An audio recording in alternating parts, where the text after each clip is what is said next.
Hello, everyone. Welcome to Conference to Restore Humanity 2023, Breaking the Doom Loop. My name is Chris McNutt. I'm the Executive Director of Human Restoration Project. Also in the room is Nick Covington. Wave, Nick. There he is. Who's our Creative Director, and we're your conference organizers this week. Thank you so much for joining us today. We're excited to meet all of you in this very unique virtual space. Before we reiterate some of those housekeeping things and logistics of the conference, I did want to dive a little bit deeper into the week's theme and the impetus of the work that we're doing together. And when Nick and I sat down and started planning the conference this year, our actual first thought was whether or not we should host a conference to begin with. And I swear this will go to a good spot. But the fact of the matter is we're in a rough spot right now. I mean, after all, educators are struggling, arguably more than they ever have, as various pressures in school, inadequate teacher pay, lack of planning time, extraordinarily high staff and student ratios. There's a general lack of sustainability that's pushing people out of the profession. And I'm sure as many of you are educators and students or folks that are involved in education, you recognize this. Of course, this is coupled with the ever-toxic culture war that threatens what books we can teach, what topics we can address, which students we are allowed to validate and care for. And then layered on top of all of that are various societal failures, from rampant gun violence in the United States, the ongoing climate crisis, the restriction and elimination of reproductive rights, racism, sexism, transphobia. Really across the world, you see a regression in practically every way possible as we see the rise of authoritarianism in far too many places. Nick and I have used for years the Bulletin of Atomic Scientists' Seconds to Midnight address, where the doomsday clock is set, as symbolism to why we need to change education. And since 1947, the doomsday clock has set a number of minutes or seconds to the predicted end of human civilization. And this could be seen as like a political stunt. The goal of the work is to highlight just how much we need to do to take action toward change. And the clock symbolism is meant to showcase that if we don't do something soon, that clock's going to continually press forward. And fun fact about the doomsday clock, the first chair of the Bulletin of Atomic Scientists was Oppenheimer. So a little Barbenheimer there, trivia for you. And also kind of a great irony behind the founding of the doomsday clock. In 2023, the clock was set at its closest point to the end yet, at 90 seconds to midnight. This cites the war in Ukraine, the risk of a re-emerging Cold War, the potential use of nuclear and biological weapons, a lack of serious attention to climate change by most of the world, and cyber attacks. The world is an increasingly scary place to live in. And hell, in the last 2 weeks alone, we've broken the hottest day on record multiple times with air quality alerts peaking across the globe. I know out here in Columbus, Ohio, it wasn't as bad as some other folks got it, but the air was still bad. It sucked to be outside. You could see the haze and the sun, etc. And then New York was a whole other separate story. It was very dystopian. Meanwhile, taking this back to teaching and the day-to-day world of teaching and learning, life has remained relatively the same. Despite all of the threats facing our world globally and locally, schools have retained a relatively similar structure to decades past. As Antonia Darder said in her opening keynote, educational systems tend to favor moving the furniture around the room as opposed to questioning the foundation of the room itself. Although there are many educators and administrators attempting to change schools, the typical system is relatively unchanged. Students and educators alike feel isolated in their classrooms. Students have the lowest engagement rates ever on record.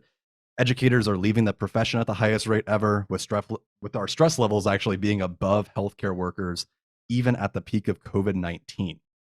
Students and educators face extraordinarily high rates of anxiety and depression, with school, as indicated, one of the primary instigators.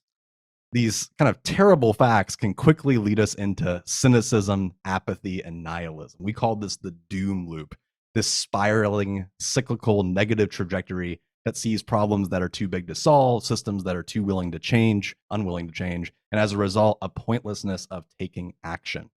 And of course, if none of us take any action, those problems just get worse, so that cycle continues. Therefore, the conference is called Breaking the Doom Loop. And I want to take a second and live in the tension of what that means and really define it, because we're really escaping a doomerism.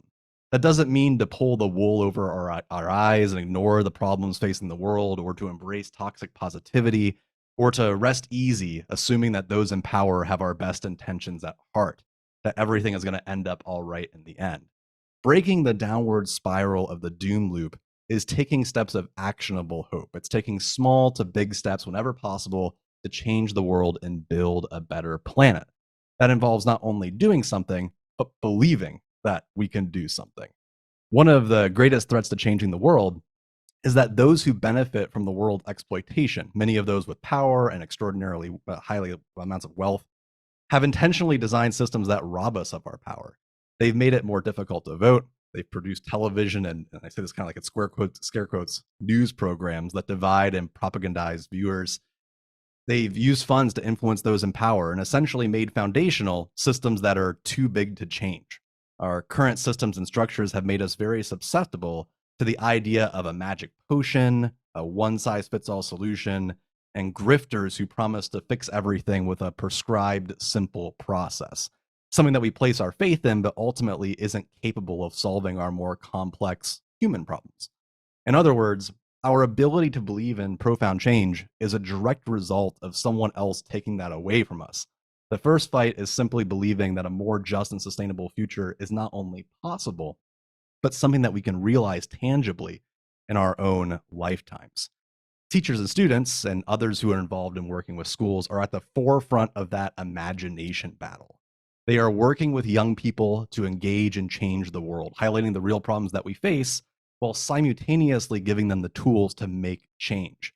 Young leaders with guidance and assistance from older generations can make a difference together. We already see that happening. You have youth activists like Greta Thunberg, Fridays for Future, David Hogg, March for Our Lives, that are inspiring countless numbers of protests of young leaders.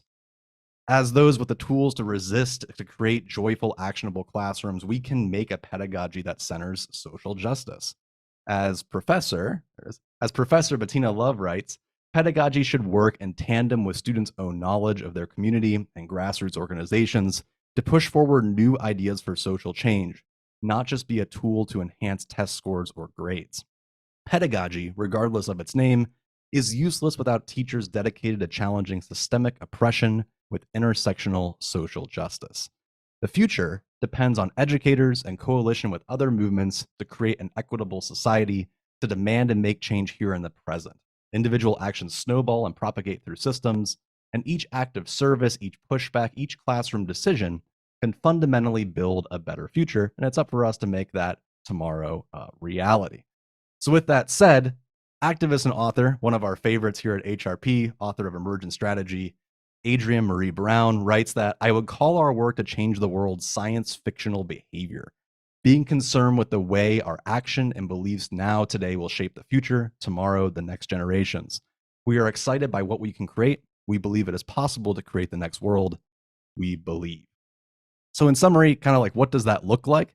The point of our conference this week is to provide a space for connection and actionable hope, giving you access to other people who think differently about school so you can build something new together. Theory is really important, and a lot of the tracks, events, and keynotes talk about theory and pedagogy, but really the point of the matter is, the fact of the matter is, the ultimate change is the connection that we have with other human beings.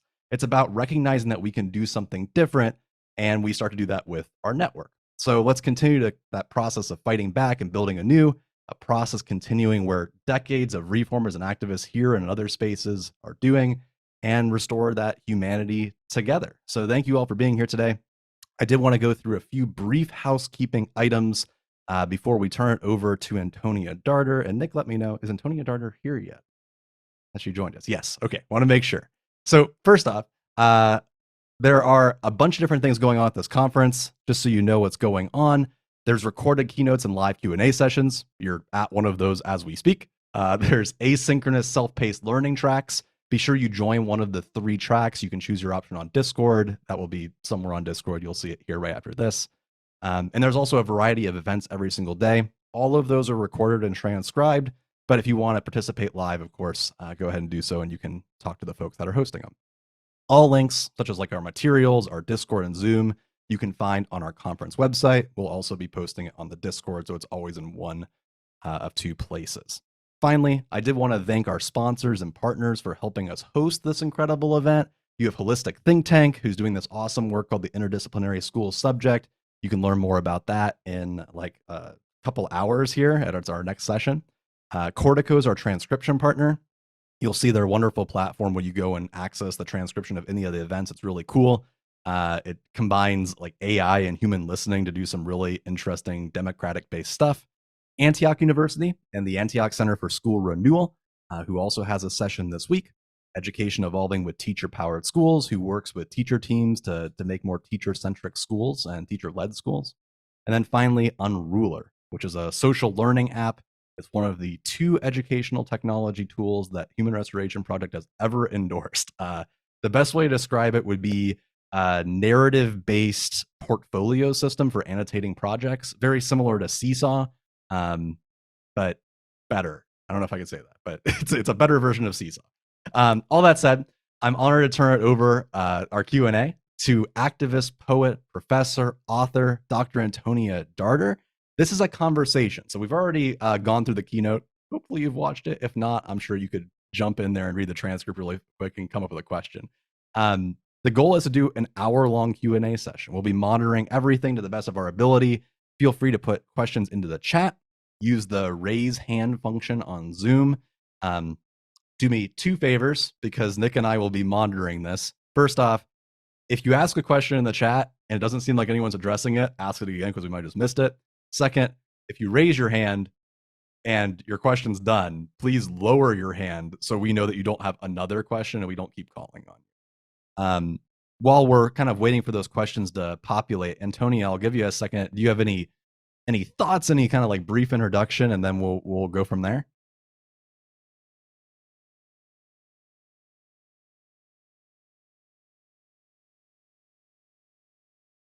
Me. I think she may. Yes, sorry. I think she may have stepped away from her computer, Chris. If you want to ask that again. We're good. I'm here. Oh, you're good. Perfect timing. Antonia, I was just saying, as people were coming up with their questions, do you have any like initial thoughts, something to fill the air for 2 to 5 minutes about who you are and what you're doing? Oh my, okay. I wasn't, well, I think that the first thing I want to say is thank you so much again for having me to be part of this just beautiful project. I think these are the kind of projects we need to continue to develop and evolve in terms of the work, in that new questions are being asked. We need to ask different questions.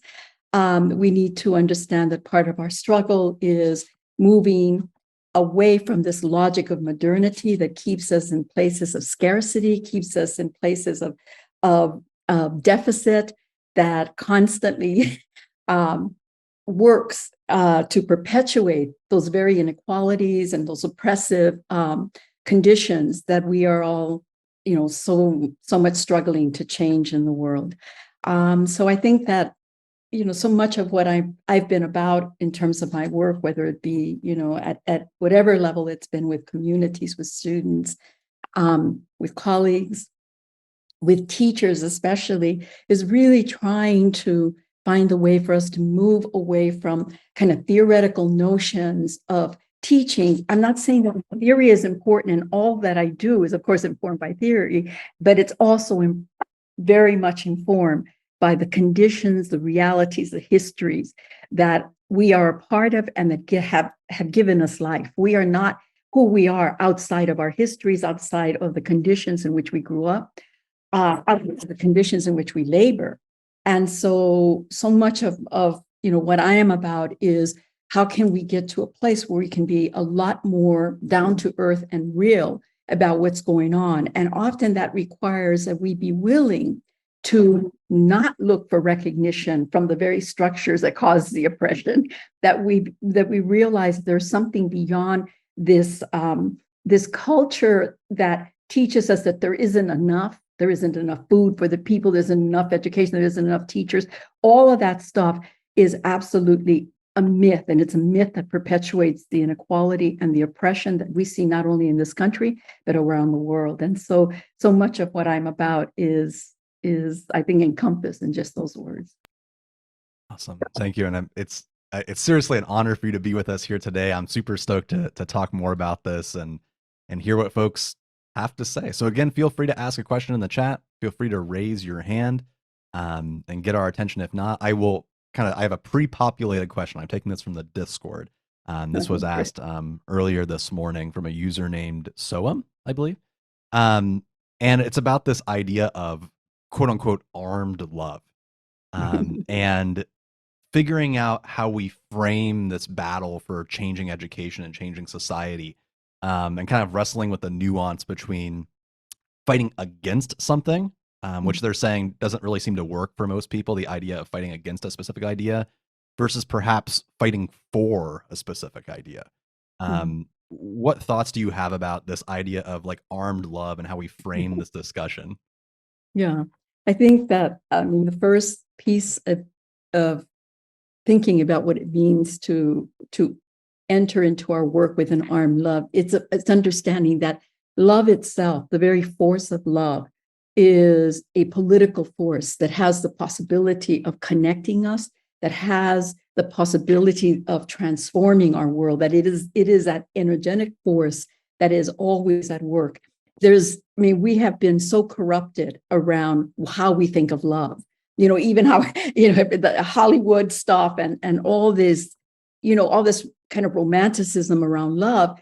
And what I'm trying to get us to think about, I think this is what Freire was talking about, is that if we stay in that kind of abstracted notion of love, or this very individualistic notion of love, that what we fail to do is to understand that love is this incredible political force that we generate as we commit, as we create shared visions, as we commit to the work, and as we act together. And it is in that process of acting together that we generate the possibility of transformation, and that we're able to begin to see, not fighting against, but what it is we want. Because in order to create a vision, we have to have some sense of what is the world we want to live in, right? And actually, the way we teach should be absolutely linked to the kind of world we want to live in. Often, unfortunately, the way that teachers are prepared, it is a very kind of fractured kind of knowledge, a very disconnected from relationships. And so I think we need to begin to come back to the fact that we are living beings, we are interconnected, we are multidimensional. We have an enormous capacity in the process of our collectivity to shift the world, which is precisely why we have institutions that are structured that are anti-dialogical, anti-community, that they're not about creating the resources and the opportunities for teachers to be able to engage with each other, or for parents and teachers, or parents, students, and teachers to be able to relate together. There's always this way in which the very structure of schools, even universities, are very much about separating and dividing and keeping people from coming together in ways that can be transformative. I don't care what the rhetoric is. I'm sorry. I've been at this for 40 years. 40 years. And I'm telling you, people talk a good game and all of this, but the issue for us around an armed love is understanding that love arms us with a kind of perspective that opens us up to imagine a different world. And so from there, we move forward, and we move forward, not as individuals, we move forward, understanding that this is a collective political project that we must be engaged in. Thank you. Thank you for sure. And I'm going to turn it straight over to Mason, and then Thomas, I'll come to your question in the chat. Mason, if you just want to unmute. Yes. Hello. Hi. So I really found it interesting in the keynote how you talked about how students can basically be revolutionary partners in a way, to helping us build that better world. And one question that I had was, how do we implement that? Like with students coming from so many different backgrounds, and us as teachers coming from so many different backgrounds, how can we all arrive at that shared vision of the world we want to live in, so that we can, with our students, make progress towards that better world? What do you think are like some good first steps? Well, the first thing that I want to say, Mason, is even the way we ask that question, that our tendency, we are prescribed in a lot of ways and conditioned to immediately think about, oh, okay, so how do we implement this? as a general kind of, in a way, it still has what Freire would talk about in terms of a recipe element. It pushes us, just by the epistemologically, it pushes us towards trying to come up with a list, right, or a recipe about how we do that.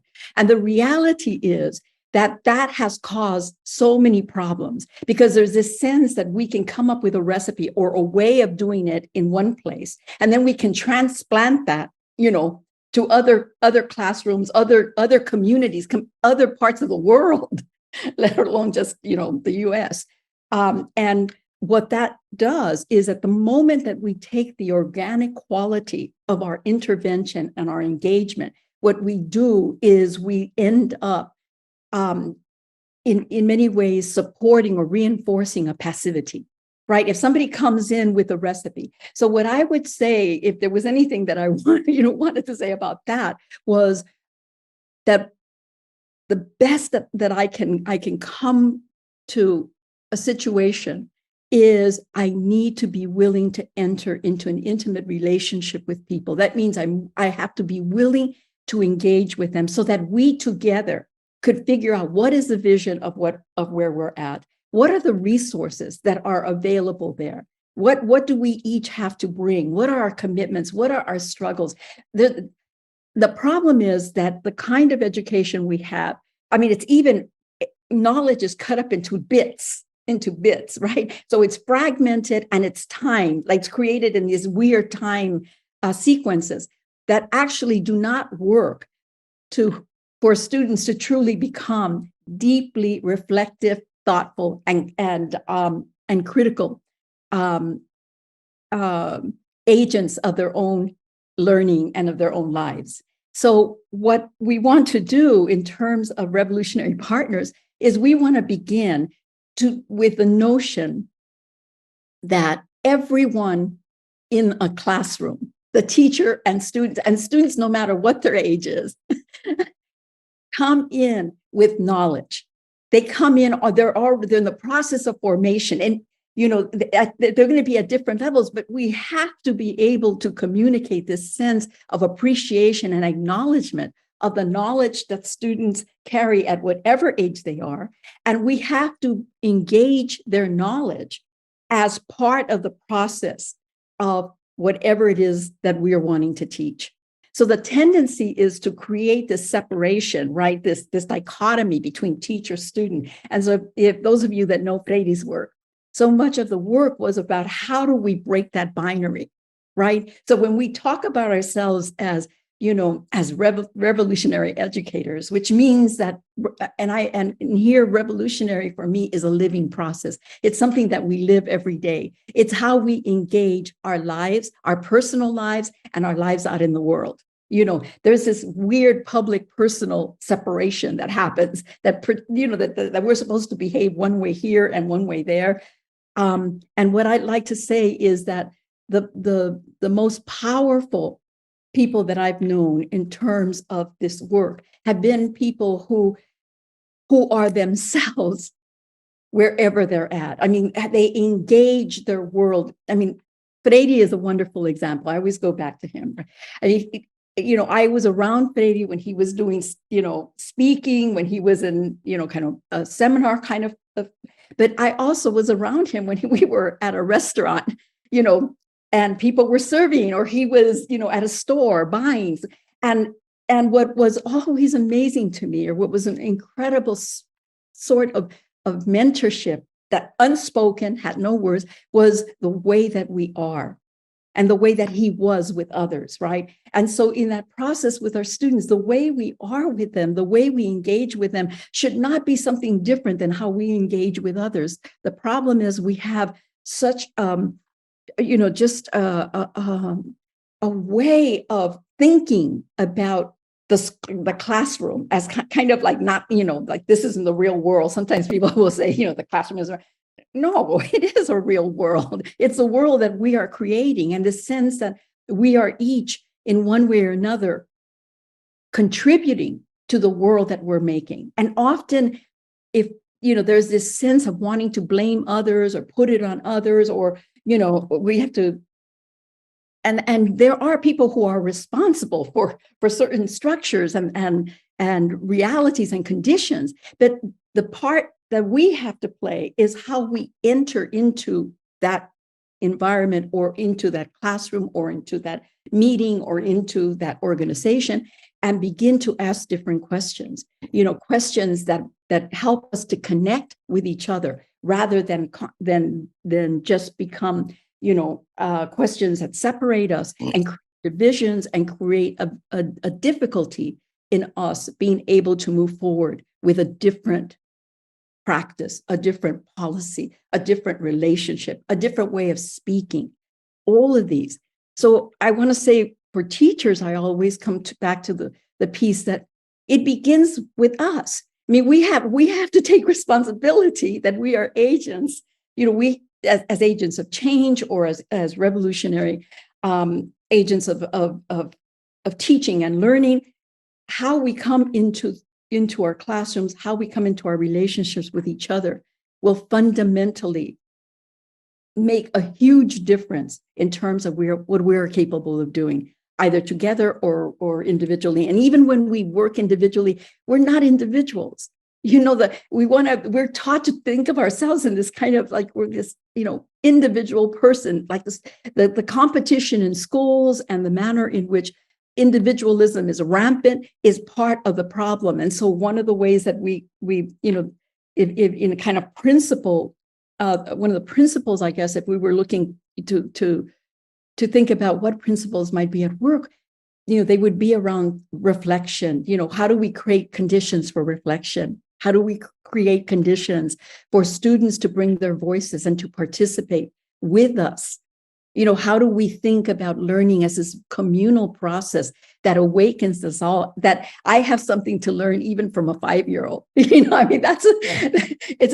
an amazing kind of way to live when you begin to truly inside yourself embrace that we have something to learn from each other. And what that does then, it helps us to create a sense of that's how we build solidarity. Solidarity is built by this sense of appreciation and respect for the dignity, the wisdom and knowledge and brilliance that others carry, irrespective of where they come from, irrespective of how much money they have, irrespective of how many books they've read or not read, those kinds of things, that we come to it with a very different understanding of what it means to be a human being.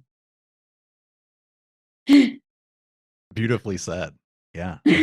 I in kind of speaking to that same thing, Thomas in the chat, the other question I was asked earlier is kind of talking about bringing parents and families into that conversation at a time when there is some pushback surrounding like, well, you don't teach morals at school. You don't talk about like what it means to build a better world. It's about content knowledge, job preparedness, like all those things that you were just alluding to and talking about. How do we approach, like, it's one thing to bring students into the conversation. I think many teachers here are probably familiar with what that looks like and feels like. But the concern is a lot of the times, well, what if admin comes down on me? What if families reach out and want to schedule a meeting and all that kind of stuff? What does that look like in terms of that process? Well, again, because it's gonna look different depending on where you're at. I don't know. What we forget is the very structures in which we work, the relationships, the opportunities that are there. They're not the same. We want to think that all schools have the same opportunities, the same structures of relationships. That we know that isn't true. I mean, for teachers who have been at different schools, they know the difference it makes to have a principal who is open to really engaging faculty and one who is not, where there's a very authoritarian perspective. So I think so much of it is our ability to read power, to be able to read what is going on within the context we're in, and then looking for what Freire called limit situations, those cracks, where we're able to step within those cracks and pull out different conversations and different ways of thinking about the world. I think so much of it, though, is understanding that when we're working in schools, you can bring all sorts of theoretical language, and there are those that say, we can't be anti-intellectual. No, we cannot be anti-intellectual. But the truth of the matter, that theory alone cannot transform the world. What transforms the world is our embodied relationships and the way we translate our theoretical concepts related to emancipatory practice or to liberatory practice or revolutionary practice, how we embody those in the ways that we engage with one another, how we engage parents, and what happens is that, we often get caught into the structures that then the structures are meant in many ways to keep us bound. Right, because the structures are. And I'm not saying that we don't need any structure. I mean, I have anarchist comrades who would say, what we got to do is get rid of the whole structure, and they may be right. But at this moment, what I'd rather say is, how can we engage structure as a more loose, right, flexible? How do we, in our own minds, not cling to it to make us feel more secure or safe? We can't cling to those structures because often those structures are set up to actually squelch creativity and squelch relationships. So, we're going to feel horrible. So part of the work that we need to think about is, how do we create better relationships among teachers themselves? How do teachers come to the table as revolutionary partners as well? How do we see parents as revolutionary partners? That we require the participation, the wisdom, the knowledge, the different resources, because it's very different resources we carry. We need it all to work in the interests of creating a better world, a more just and loving world. And the way we do that is not so much even, again, in the way in our talk, although, how we speak is important. It is in the opportunities that we create, the structures that then we create within our classroom, right, within our relationships with others. And the hope is that they open up, that, for example, if you're working in, I grew up in, just in poverty, in a community where we didn't really have much trust in teachers or very much trust in institutions. There was a sense that, they were essentially there to monitor us, to surveil us. I grew up in a Spanish-speaking community. Most of our teachers, all of the teachers that I had were all white. I grew up in the 50s, right? So, 50s and 60s.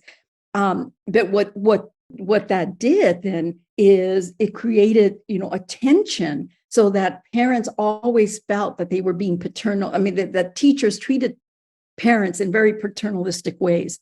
And teachers often, teach students or engage students and younger teachers and parents in very paternal ways. Except, of course, if you go into affluent communities where then everything gets shifted around. That's why we can't pretend that the conditions, right, are the same across all schools. They are not. We see where affluence, where money or the economics of the situation play a role in how things are structured. That within communities, especially subaltern communities, oppressed communities that are oppressed economically and politically, what we need to do is our work is about showing a different way of engaging, that we have the possibility of begin to create different relationships. Sometimes teachers would say to me, for example, well, I feel like I do all this incredible critical work in the classroom, with my students, create a lot of creative opportunities for them to engage and all this. We talk about racism, we talk about sexism, we talk about all these, but then they're going to go to the next teacher and then it's going to be all lost. That feeling like, all this work, all this, all this love and all this attention. And what my way of thinking is that that's not true. That for all of us, there are moments in our life when we have really incredible relationships. We have somebody who treats us with such dignity and respect that it is like, it is a way that we exchange with each other a sense of respect and a sense of caring.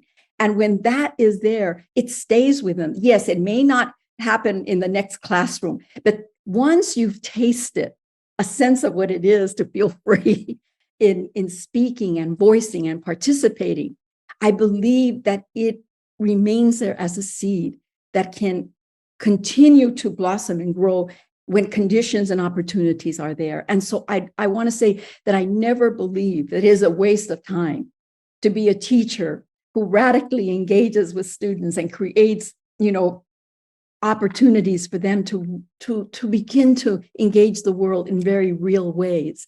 It's never a waste of our time, never a waste of our love. That's one of the most important pieces. And sometimes my frustration is that we teachers often work within conditions that actually are stripping away, they're stripping away their opportunity to love and to extend themselves to students. I mean, I'm seeing, I think I mentioned my granddaughter, who's a third grade teacher. And, she said to me, "Oh, Nani," she said, "I just, this is unsustainable." She says, "I work all the time. I'm working till 4:30, 7:30, I get to school, 4:30. At the end of the day, I go home and I'm still doing the weekend, I feel like I'm preparing." She says, "What am I going to do? I don't know how to have a life this way. This is unsustainable." And then this is a real kicker, right? And I'm sure that you all probably have heard things like this or felt this. She said, "I love teaching. I feel like I was born to teach. I love the students. I love teaching.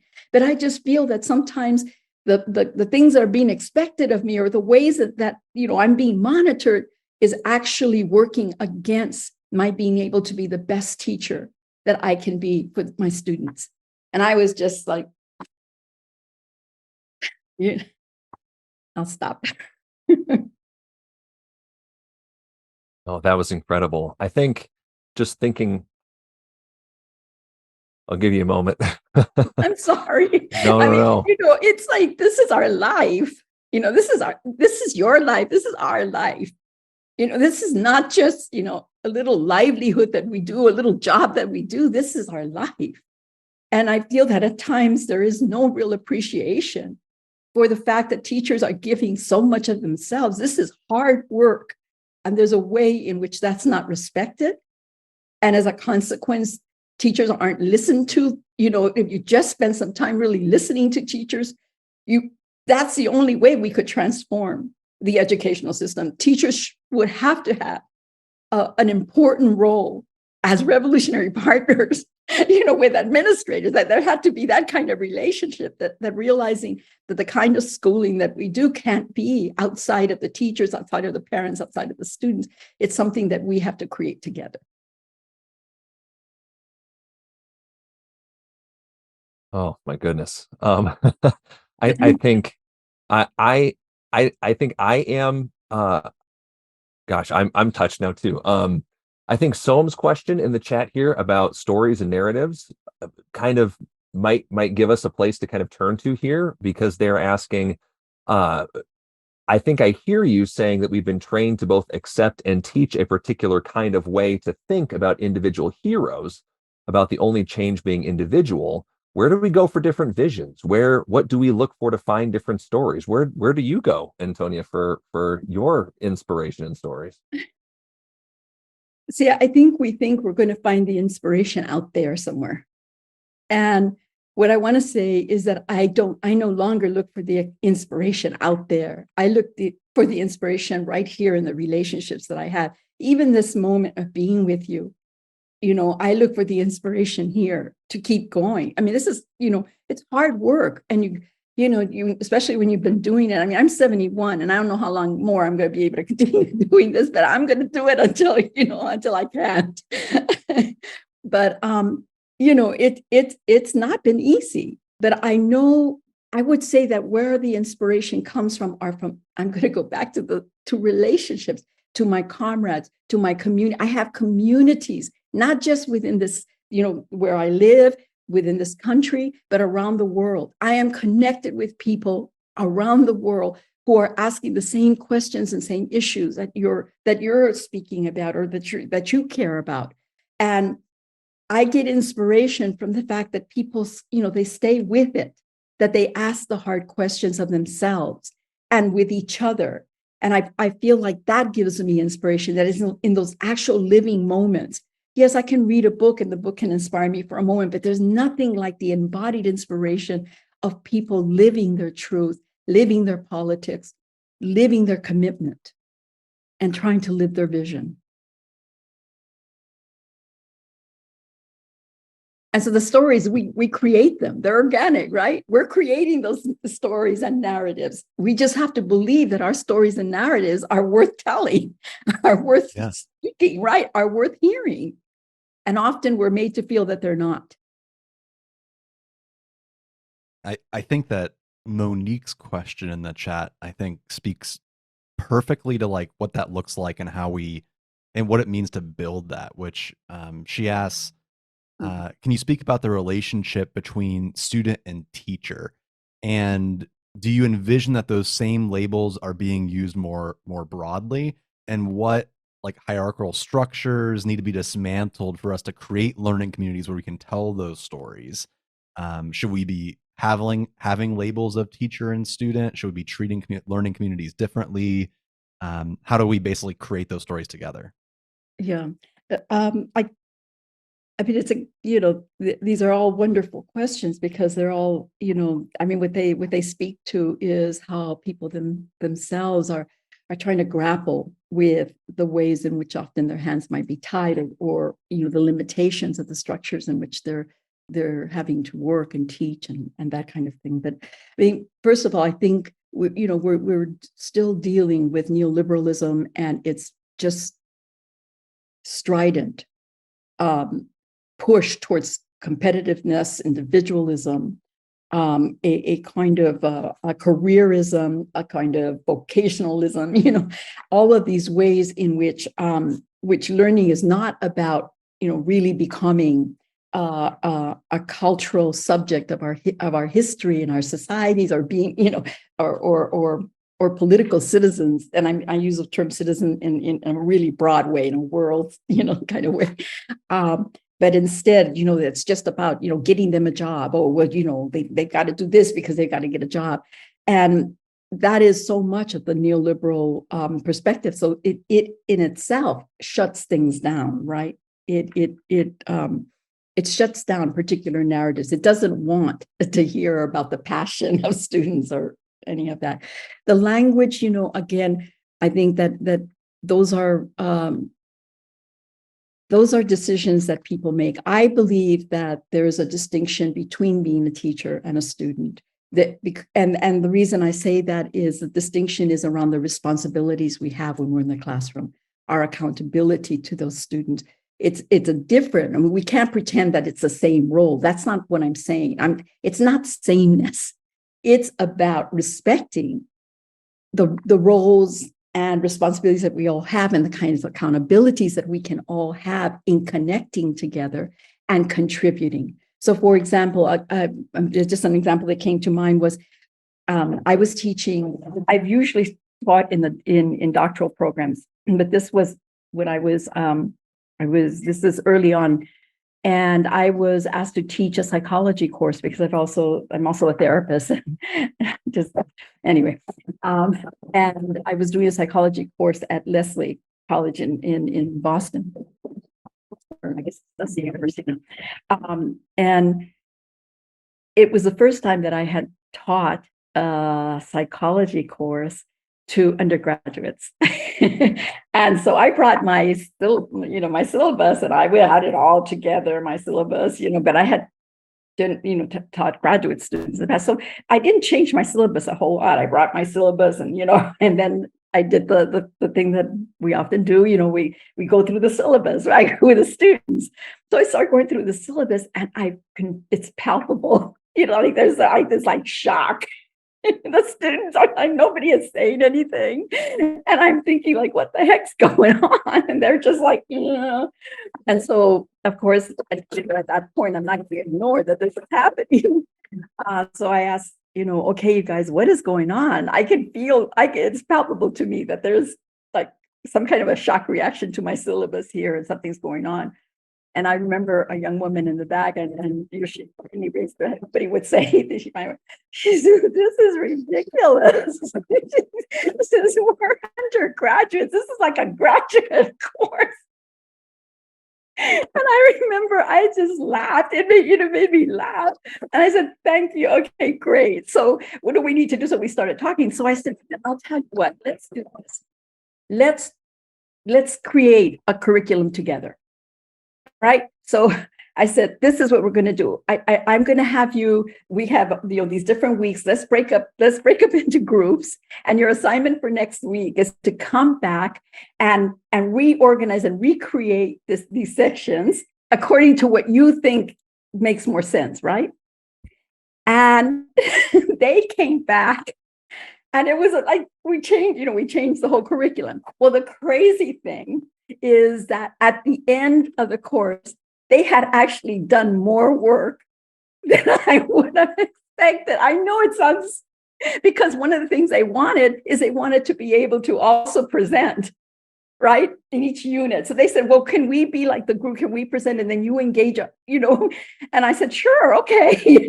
So it was one of the most amazing classes. And it would not have turned out that way if I had not been willing to let go of what, of the kind of standard notion that the professor, creates the syllabus.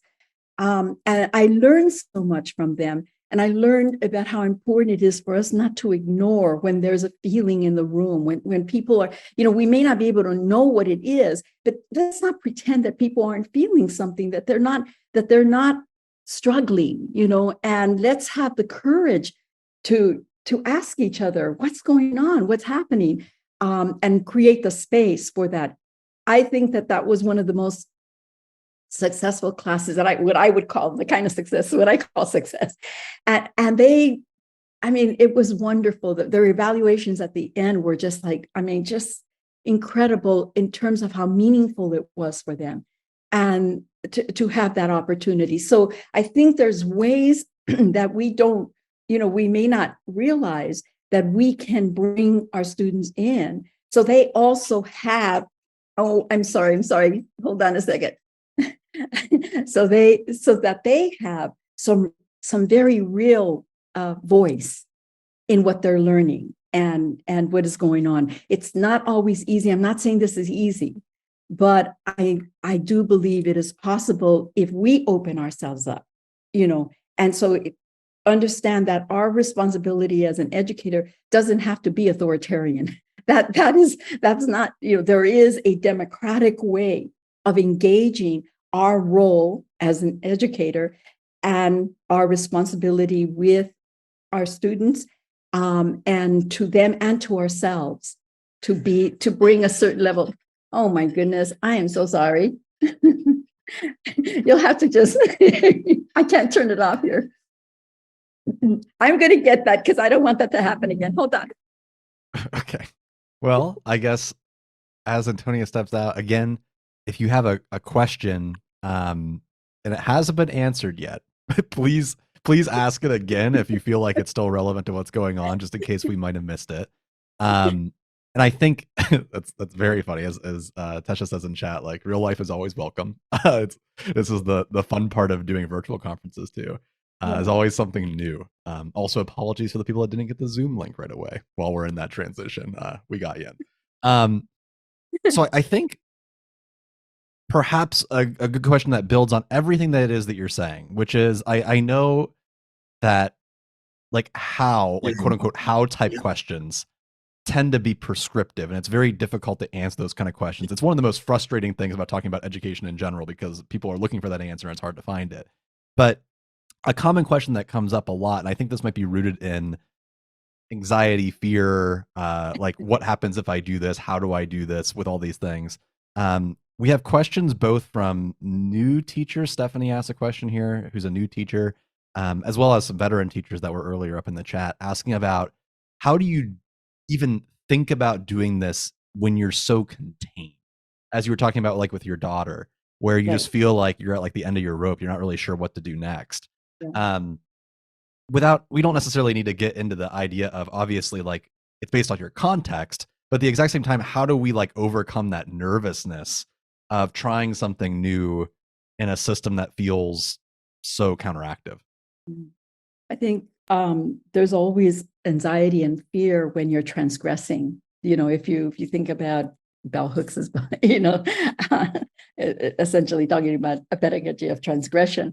I think the reason why that was a kind of a brilliant notion, or very much a brilliant notion, is because, in fact, that's where we find ourselves. We have to find the courage to move beyond the fears and anxieties, which I think are just normal. I think often one of my greatest concerns is that we've lost an understanding that part of our humanity is these different emotions that we experience. That's part of being human. And that generally those emotions are there to let us know that something has to happen, that something is just not quite, working right. And I think that we've been taught in many ways to be dispassionate, that somehow our emotions are going to contaminate, our capacity to think. And I don't believe that at all. I believe that when we bring our heart and our mind and our being to the issues, that we come up with very, very different solutions. We take the conversations and the dialogues to ways that are much more humanizing rather than dehumanizing. So we can't pretend that there isn't a certain level of containment. So then there's some questions we have to ask ourselves, right? We have to ask ourselves, what am I willing to lose? What am I willing? I've been fired 3 times, so I'm not a good person to talk to, because I'm kind of one of those people who, it will be in your face if I feel like something is, I'm as warm and loving that I can be totally, the opposite. If you cross me, in a way that feels like you're, like keeping me from being able to do the things that absolutely make sense in relationship to students and in the work with teachers. So I think we each, but that's me. I can't use myself as the barometer for that. But I can tell you that I think it's the same process. We have to say to ourselves, we have to be able to read again the power, the situation, and begin to determine, is it my fear and anxiety that is keeping me from seeing the limit situations or the places, the cracks where I could make a difference? Or do I need to find another way? So generally, when we try to do things alone, which is often what happens, I mean, that's part of our training. I call it the Lone Ranger, and I always, when in my mind, I'd have that little William Tell overture, right? And it would just like we're supposed to come out individually. And what I realize is that the most substantive forms of change do not come from individuals. They come through a process of collective will and collective labor. So as teachers, part of what we need to do is, how do we take the anxieties and fears and find other teachers in that place and create the kind of relationships where we begin to feel that we have each other's back, and begin to try to think through some possible interventions. What are some interventions that we can make collectively? What are some interventions that we can support each other individually in their classrooms and create those kinds of communities? I think that often we say we want to create transformative change, but we've gotten so caught up in the individualism, that sense of being an individual, that you have to be kind of self-contained, that actually works against our best interest in making change in schools and in communities. So much of it is feel that anxiety. I tell people that rather than suppressing it, because that's what we're taught to do. Western psychology teaches us that somehow those emotions need to be contained, and which is, of course, it echoes the structure, right? The structure is about containing. And so we take that structure, we internalize it, and we become conditioned in that way. My I mean, after all these years, like all I can tell you is that there are tremendous actions and ways of understanding the world that come directly from our willingness to walk through the fire of our emotions, whether they be fear or anger or frustration, depression. So often there's no place. We're feeling sorrow. There's a depression, a fear, there's anxiety, grief. I mean, I heard in my granddaughter grief, and so we were talking about how that might be engaged with other teachers' grief, in a way that they could support one another and begin thinking, what can we do at the school? What are some ways in which collectively we might be able to propose some different policies or practices within the school and in relationships with parents and students. So I think that so much of this process is this ability to be in the tension, on one hand, the freedom that we yearn for, because I think Paulo understood that. Paulo Freire understood that there is this yearning, to feel free, to be present in our lives and to contribute, and on the other hand, there's this deep containment of structures that so much want to contain our creativity. One of the most powerful dimensions of human beings is our creativity. So if you're in structures that are constantly squelching your creativity, you're going to feel depression, you're going to feel anxiety, you're going to feel all these things. By squelching it, we don't deal with it. We need to learn how to walk through the fire of our emotions, believe that they have something to teach us. In this way, we also learn to be this way in the classroom with our students. Rather than trying to squelch their emotions and their responses, we begin to understand that they are meaningful. They are meaningful responses to what we may not understand what they're responding to, that we're not going to know unless we create the space, right, or the conditions for them to be able to walk through that. And we're not going to do that unless we're doing it ourselves. We do exactly with our students that we do with ourselves. We don't think about it. We don't, if we squelch our emotions, our feelings, if we stay in our anxiety and our fears and try to, constantly bring it down, we're going to do that to our students as well. So I think so much of my message is about understanding this interdependence that exists in how we are with ourselves and how we are with each other. And that we need to begin to honor that in some very real ways by the way we engage and our willingness to be there with one another. And there is, in a sense, too, that creativity in resistance. I had just put in the chat here what Deborah Meyer called that creative non-compliance, which is finding those ways to play systems of power against themselves. And one of the things that Chris and I talk with teachers is that sometimes it can feel, the systems that we work in can feel totalizing. You can feel entirely powerless.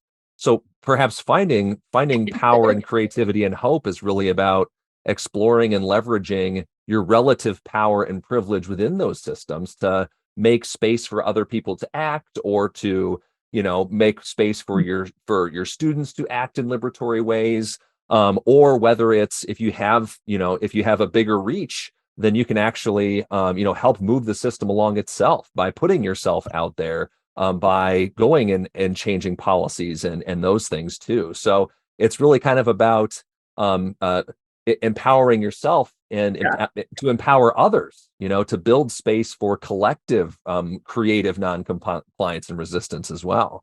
I don't know if you wanted to speak to that, or I've got another question queued up as well. That's wonderful, Nick. I mean, just a couple of things, around the question of resistance. I mean, that is this to say that resistance is a meaningful response.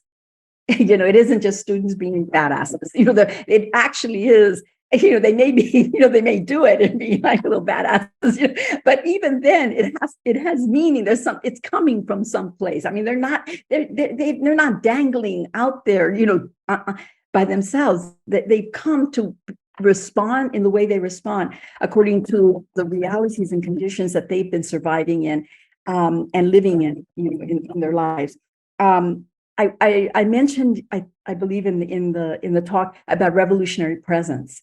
So again, I mean, what I'm talking about, this revolutionary presence is our willingness to show up, to be present to what is, not the pretend narrative, but what actually is. And yes, these systems feel totalizing, but the truth of the matter is that that's a lie. They are not totalizing. They're ready to freaking collapse because they're a mess. I mean, we are teaching at the end of the world as we know it. Things are collapsing all around. We see signs of this happening, but the reality is we don't collapse with it. We need to create in the midst of that collapse, right? We need to be creating out of that, birthing different ways of being and different ways of thinking about teaching, different ways of thinking about the world, different ways of thinking about relationships and community.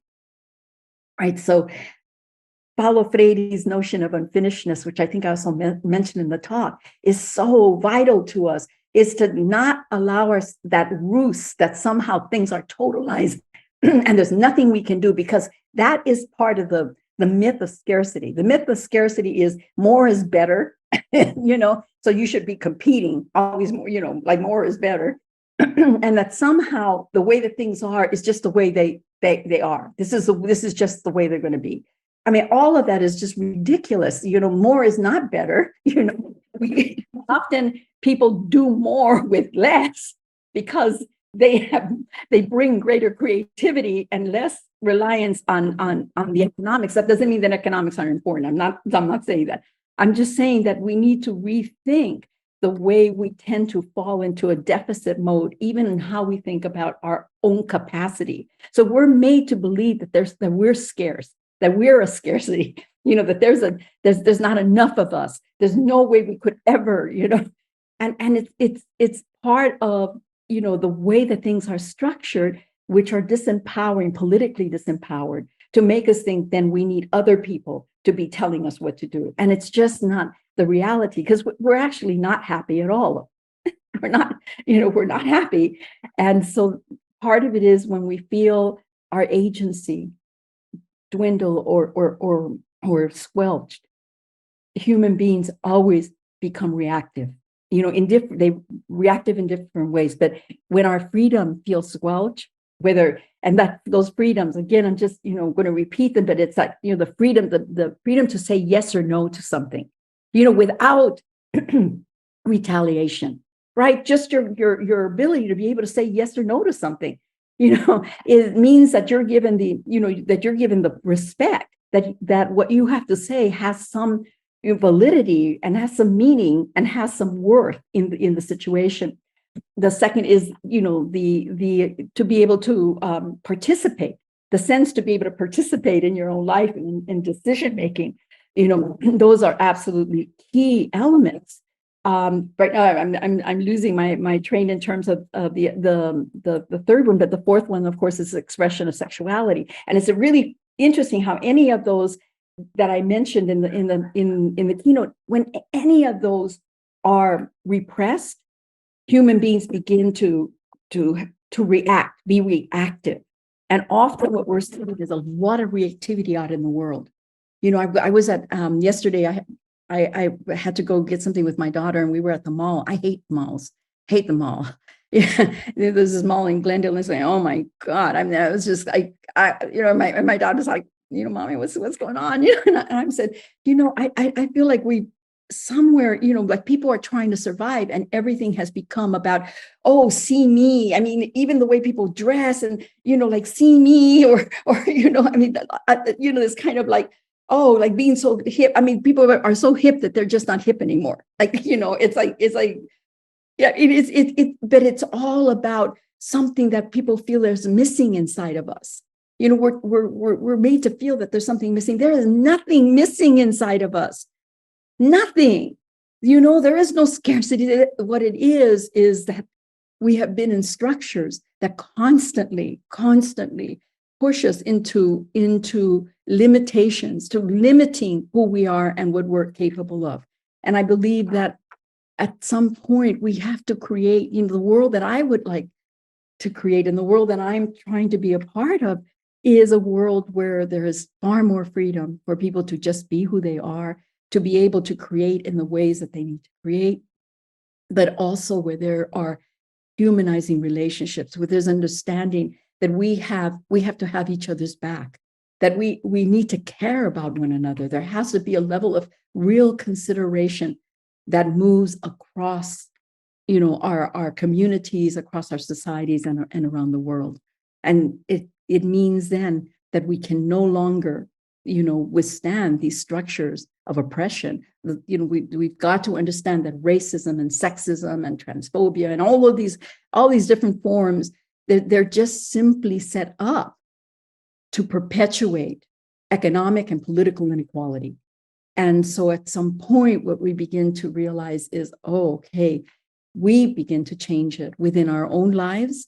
We start with our relationships. When I see people go out and they're community activists and they're out there doing stuff, and then I'm in their family and I see the way they treat each other, and there's a disconnection. I want to say to you, listen, we have to do it in our lives. The world we want to create out there begins with the way we do it in our own lives, with our families, with the people we love, the people who love us, our neighbors.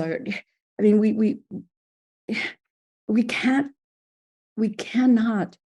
transform through a disconnected pedagogy or a disconnected political project. It has to be very much about connection. Let me stop. Please don't stop. If simply we can keep adding fuel to this, then we can keep the conversation going. I think what your comments make me think of is sort of the opportunity, amidst crisis, that the pandemic provided for education and for educators to reimagine those, to re-emphasize community and relationships. And when we tried to do that, the system basically said, shut that down immediately, like an immune system shutting down the virus.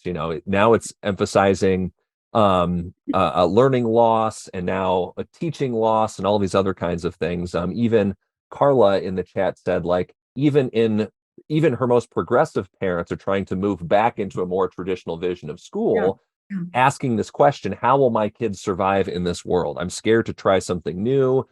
So it seems that scarcity mindset is really shrinking the possibilities of imagining what is even possible in education, what we can do with education. So she asks in there, like, how do we break through this fear? I think maybe not even for her, but how to help partner with parents, since we're saying relationships in this community is important. How do we onboard parents into this process too, to get them partners in change? Yeah. Nick, there's a couple of things that come up. First of all, we know that the structure, most school systems have some rhetoric about parent involvement, but the practice is really not. The practices are not conducive with the rhetoric.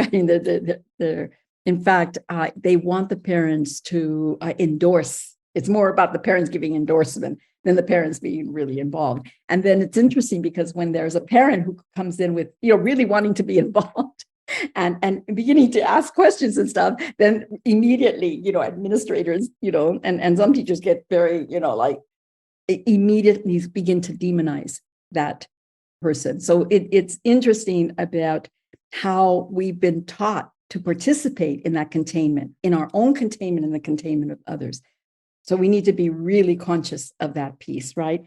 And I think it's not about helping. I want us to get away from helping, don't help me, don't help. I don't mean to say it. I don't. It's just that is the patronage kind of model that actually so much perpetuates the virus of capitalism. Capitalism is very much, the accumulation, the profit is helped by the containment. That's what we have to understand, that it is these containments are part of a system of perpetuating inequality. right? That they're in place. There's a logic to them. I think that sometimes we think, oh, they're just so big. No, there's a logic to all of this, right?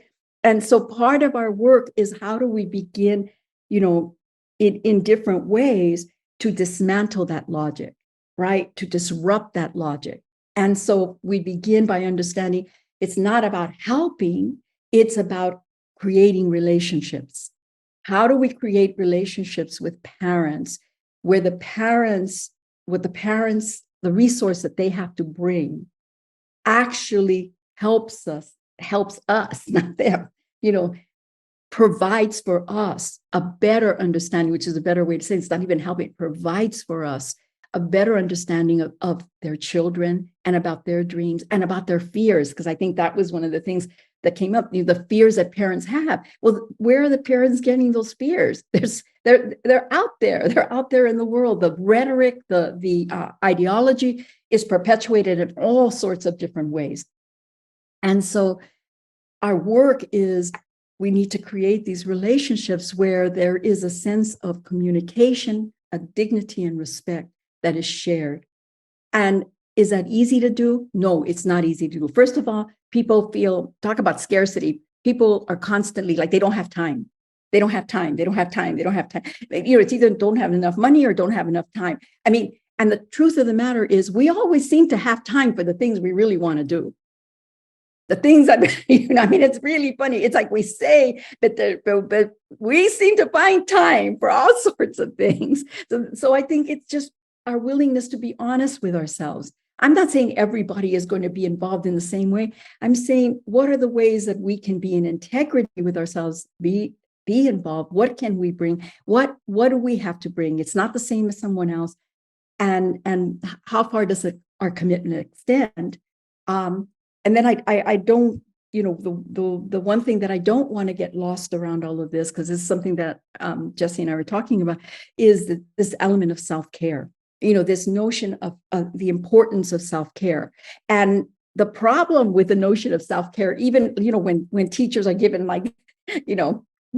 PDs on self-care, professional development, it's always this sense like, oh, your self-care is your individual responsibility. It's an individual thing, rather than understanding that the question of self-care should be a communal element, because we're interconnected here.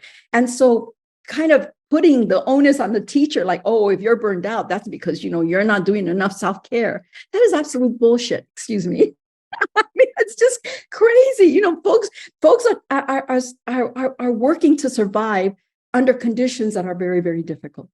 And so it's our willingness to kind of be open to things, but at the same time to find the humor. How do we sustain ourselves?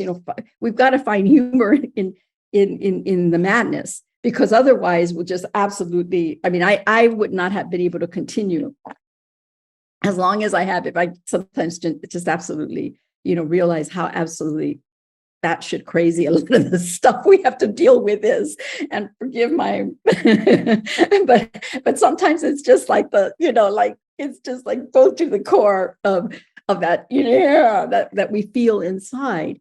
And how do we begin to pay attention to it as respecting ourselves? So we begin there, how to respect the needs that we have and understand that it's not just our need. These are shared human needs. And we kind of lost a sense that there are certain elements that all human beings, that all living beings, not just human beings, all living beings need, right? In terms of nourishment, care, attention, all of these pieces that often get left off the table when we're talking about teachers and in the process of self-care.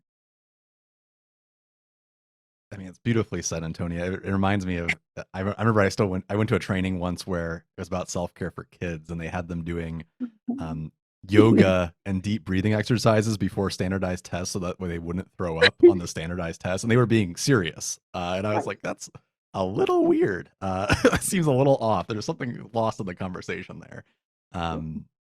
Use Hannah the tools in chat says, so they can better adjust to the system, Yeah. And Hannah added in the chat, like Audre Lorde says, that the term radical That's self-care, right. involving That's community as opposed to individualistic self-care.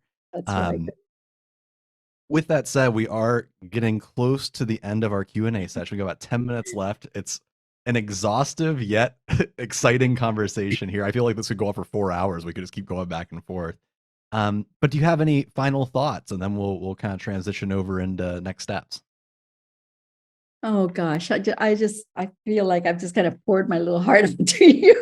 I showed all sorts of little parts of myself that, that are kind of messy but I think I just will go back to, this sense of believing in each other. I think that one of the aspects of Freire that was powerful for me was his tremendous faith in human beings, his tremendous faith in children, his tremendous faith in students, and the sense that when we have faith in the other, it doesn't mean that we always understand the other person, right? It's not that doesn't mean that.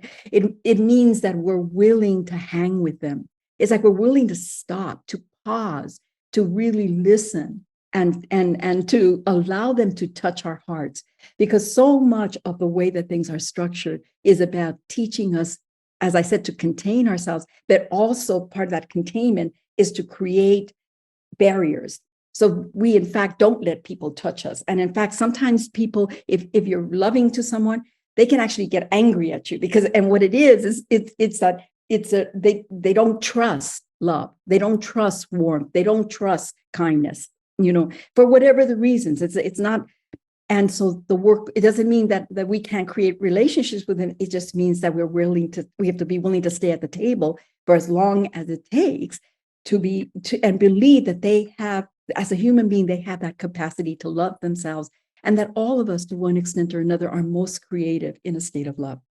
The other thing, I'm trying to, there was this thing of doom, what is really interesting to me around the doomsday and the urgency that sometimes gets used out there is that in subaltern communities and racialized communities where we've lived in poverty and where we don't have affluent, our communities are not affluent, that we've been living in those conditions for a long time, and all of a sudden they become urgent when they begin to affect kind of middle class, upper middle class folks like that. Like then it's a very interesting piece. That's when it becomes urgent. And we say, you know what, we've been dealing with these issues, for centuries. I mean, it's actually centuries.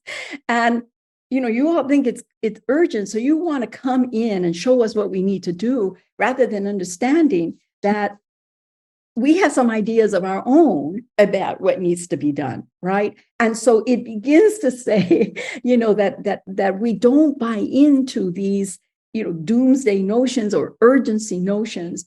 The other thing I want to say is around how the notion of humanity gets used, because often within kind of more traditional modernistic sense of humanity, it's like, oh, we have to go in and humanize people so that, bring democracy to them, bring progress to them. That is part of the discourse that has been at work in colonization. And it's still, to a certain extent, that patronage, that kind of notion of humanizing as being, you're going to come in and save us because we're so not human, we're so savages. And what I want to say is that within our own communities, how we think about humanizing in a decolonizing way is that we don't have a question of our humanity. There's no question that we're human. The issue is that we want to, disrupt those structures, those practices, those policies, those ways of being that interfere with our capacity to express our humanity, right? Epistemologically and ontologically, those are two very different ways of defining humanity. There's an example of what I mean. Our work is dislodging and disrupting, the logic of modernity, the logic of capitalism that perpetuates the logic of racism, the logic of sex, and we have the capacity to do that. And I do not believe that that somehow we're not able to do that. If people held that fatalistic view that, oh, this is just impossible, when slavery, people would still be enslaved. If women would have had that perspective when they couldn't go into universities and couldn't even get an education, women were still getting in. It's like we have to be willing to see where changes have happened, where movement has happened, and where movement still needs to happen, right? So that we don't fall prey to that fatalism that actually becomes a reinforcement or a justification for not doing anything, or this sense like that's just the way it is. So let's just get ours, let's just, and